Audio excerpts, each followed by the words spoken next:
La responsable du programme 4R pour Oxfam. Comme vous le savez, Oxfam gère les composantes épargne et crédit au niveau des 3 régions. En ce qui concerne les composantes que gère Oxfam, c'est vrai qu'on peut retenir, comme j'ai pu le dire dans le discours, un capital humain bien formé. C'est-à-dire que une méthodologie de base d'Oxfam, c'est l'épargne pour le changement.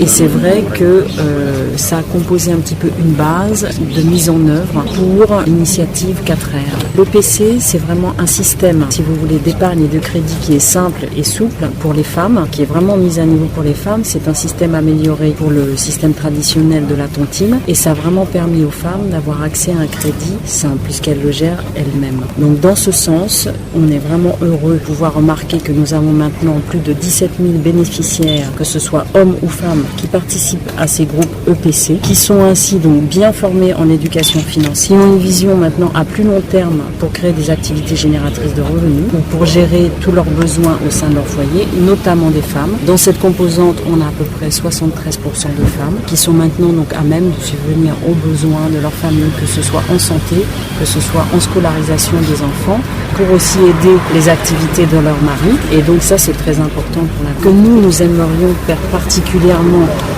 pour l'organisation Oxfam, donc la composante d'épargne pour le changement et le crédit qui a été mise en place par la Lumière sur le terrain. On aimerait une mise à l'échelle. On a déjà pu remarquer que ça s'est fait naturellement avec d'autres programmes, notamment avec l'UNICEF, qui a pu utiliser des groupes d'épargne déjà formés afin de mettre en œuvre. On aimerait que cette méthodologie puisse être mise en place sur tout le territoire, bien sûr. On va aussi reconnaître quelque part des composantes qui sont gérées donc par le PAM, qui sont la réduction des risques et qui sont aussi l'assurance indicielle, qui sont aussi des piliers très importants de l'initiative 4R. Donc, en résumé, on aimerait que l'approche de l'initiative 4R, qui est une approche intégrée, puisse être mise à l'échelle. À ce jour, en épargne cumulée, on compte plus de 113 millions en CFA cumulés. J'aimerais refaire un petit point aussi sur le crédit. On parlait beaucoup de l'épargne, mais aussi, donc, les femmes ont pu se faire des prêts grâce à cette méthodologie.